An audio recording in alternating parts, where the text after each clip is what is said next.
Hello, everyone. We have with us Professor M. Shishida, who teaches history at Bangalore University. Professor, welcome to this dialogue. Thank And for a long time, I have been thinking of seeking some clarifications with regard to the remarks made by Professor Manjul Bhargav, who teaches at Princeton University, US, and who is a renowned mathematician. He has made certain claims. uh, I want to seek clarifications on those remarks, rather claims. One of it is he said that 0 to 9 numerals were already in use in India by 4th century Common Era, not by the mathematicians, but by the common people itself.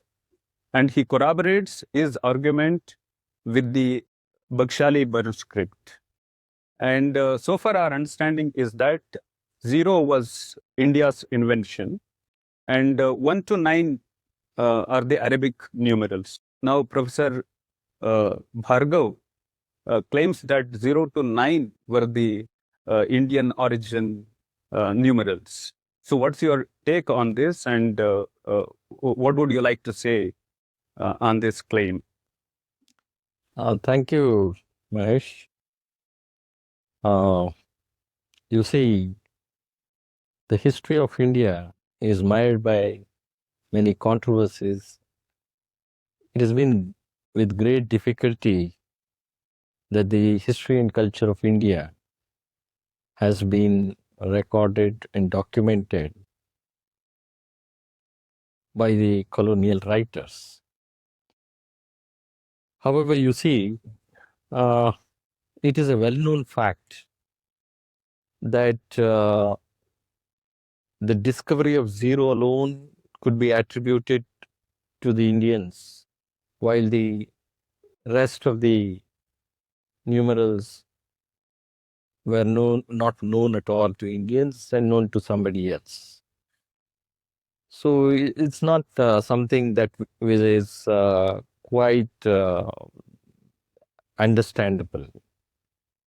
So, however, if we were to delve deep into the documents, we could really assert the fact that the knowledge of mathematics, the knowledge of measurements goes way back to the times of the Indus civilization itself. So, therefore, it is not surprising, as it has been reflected many times, that numerology was known during the 4th century alone in the of the Common Era. Uh, Professor, uh, Manjul Bhargav has not only made the claim that 0 to 9 were in use by the common people in India by 4th century CE, he further claims that algebra too has its origin in India. He says that with the works of Brahmagupta and Bhaskara, we can trace the origin of algebra in India. And he further says the first exact formula of pi was given by Madhava in 15th century. It sounds as though the whole knowledge of mathematics was found in India. You see, it is undoubted that various measurements with regard to structures were quite known to India. As I've said, that these are well reflected in the excavations of the uh, Harappan civilization that we see. But along with that, we need to really go deep into the understanding of things as to the knowledge of some of these things, because often uh, algebra is being represented through the Pythagorean theorem. And you see such of that in a very magnificent sense has been reflected in the Egyptian pyramids. However, we in India do find huge structures, but nothing of the kind of the pyramid is being found here. And to jump to such a conclusion, I think would be very premature in our thinking. So it's more generalization, and it needs to be established. It needs to be uh, gone further deep into all the details of how this has been evolved. Undoubtedly, these kind of ideas have been reflected in at many places elsewhere in our Indian tradition. Professor, since you have mentioned about the Pythagorean theorem, Professor Bhargav says that the writings of Bodhayan predate the Pythagorean writings, so that Pythagorean theorem indeed should be called as Bodhayana Pythagorean theorem. See, the whole idea is that, uh, of course, these are the things that we need to really understand and go further deep as to how long, because we have not been able to study much of our literature and understand the details and the positioning of the events and the people associated with these kind, the thinkers, into specific period of time, and also the contribution that these people were able to make over a long gestation. So, undoubtedly, if we find the relevance that the Baudhayana is earlier than all of these thought, definitely Baudhayana can be attributed such a accomplishment. And also, we need even to go further as to who were the other contemporaries who were well versed in this kind of a knowledge system. That's one part of the the dialogue and the few questions what I wanted to ask. Uh, the other fundamental question which I wanted to ask uh, Professor Manjul Bhargav says that it is high time that we should refer to these numerals as Hindu numerals, not the Arabic numerals. He laments the colonial narratives, and he says colonial narratives made even the Indians or the left-leaning historians to refer to their own numerals as Arabic numerals. So, should they be called as Hindu numerals, or should they be called as Indian numerals? Well, you see, the interaction that the Arabs had with India had definitely had its impressions felt. So, Arab scholars like Al Khwarazmi and Al Kindi are supposedly from 8th century, and their writings were utilized by the West.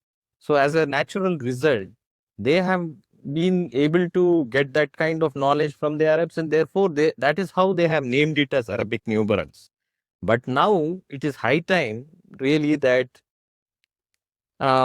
we need to establish perfectly well how far beyond we were quite knowledgeable in this kind of mathematics and numerology. So, whether what it should be named is an aspect that needs to be uh, thought in detail, you see. So, therefore, but for the fact that it is definitely Indian, to call it by a name, it would take much more time to establish those things. He says that Arabs themselves referred to these numerals as Hindsa, which means originated in India. So, is it in that context Professor Manjul Bhargav wants or asserts that it should be called as Hindu numerals, or in a religious connotation?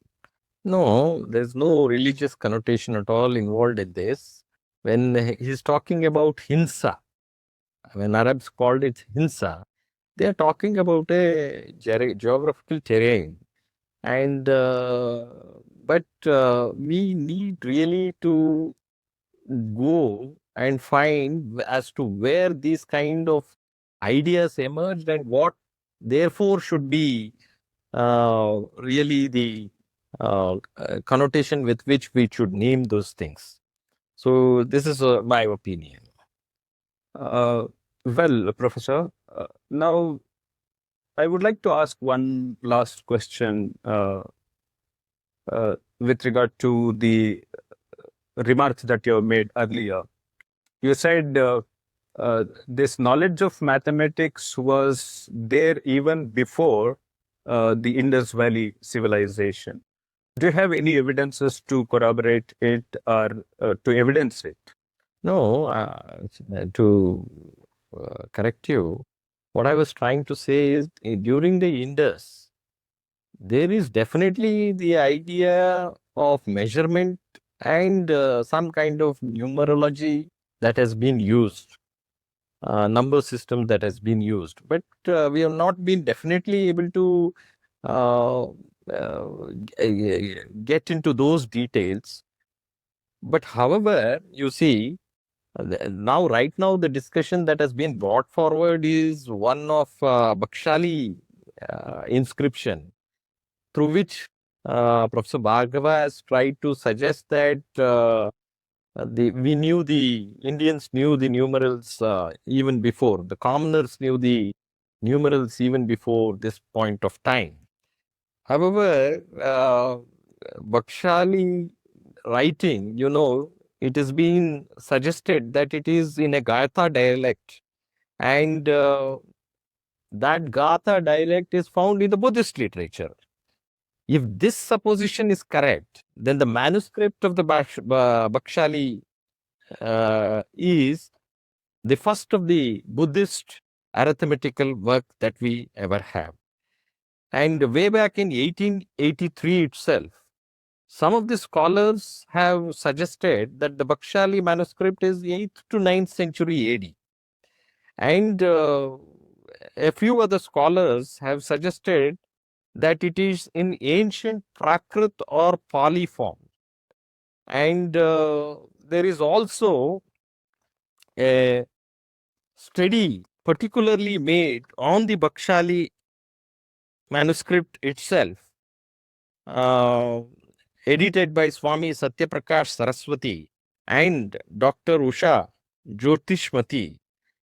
And this has been published by Dr. Ratan Kumari Swadhyayana Sansthan, Allahabad. And here they have very clearly suggested that it is in the form of Northwestern Prakrit. So some of these things really we have to acknowledge the contribution of those people and who contributed it in what period of time, and thereby uh, giving it a form of naming and all these things. Well, to establish this is one thing that they're talking right from 4th century Common Era to about 8th or 9th century Common Era. Whereas we do have ample evidence within the Ashokan inscription to suggest that numerals were used by uh, Samrat Asok in his edicts. And one of the examples that we can, of course, refer to is the Rupnath edict of Samrat Ashok. And well, I will be showing you that now here. You have this number 256 very clearly spoken of. And in this very edict, we do have Ashok talking about more than 2.5 years and more than a year and all these things, which clearly tell that the Indians knew the number system way back in time. And also the fact that Ashok has used here Jambudvipasi as the indicating India. So, therefore, it is for us to uh, understand and tell as to by what name it needs to be referred to as. Devanam PA Evam Aha Satirekani Aditiyani Vaya Sumi Pakasa Sake Nochu Badi Pakate Sati Leke Chu Chavachare Yasumi Haka Sanga Upete. The meaning of the first paragraph is that this is what Samrat Asok has said, that for more than 2.5 years, being a Upasak, I could not exert much. Here you can see that Aditiyani means 2.5 and Chavachare is more than 1 year. He goes on to further say that, but for more than a year since he has entered the Sangha, he was able to exert much. In the second line, Badicha Pakateya Imaya Kalaya Jambu Deepasi Amisa Deva Usute Udani Misa Kata Pakamasi Hi Esa Fale Nocha Esa Mahatata Papotave Kudakena. This is the second line, which says that during this period of time in Jambu Dvipa, those kings who did not intermingle were able to mix up friendly, and definitely this was on account of his exertion, his efforts that he has made hitherto. The third line goes like this: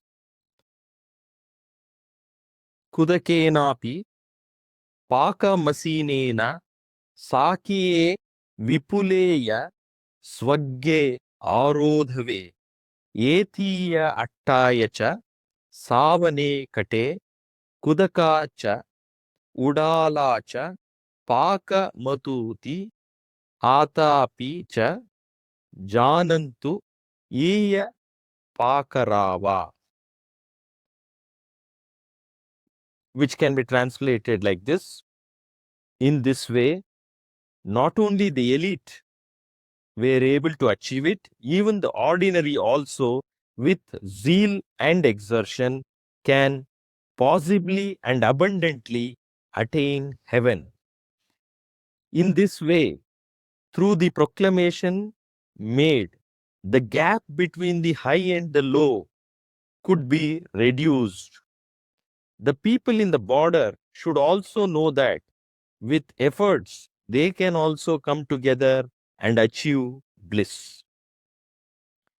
The fourth line goes like this: Ati chira titike siya iya hi atte vadi vadisite vipule cha vadisiti apaladi ena adi diya vadisata iya cha atte pavatisu lekapate valata hada cha ati.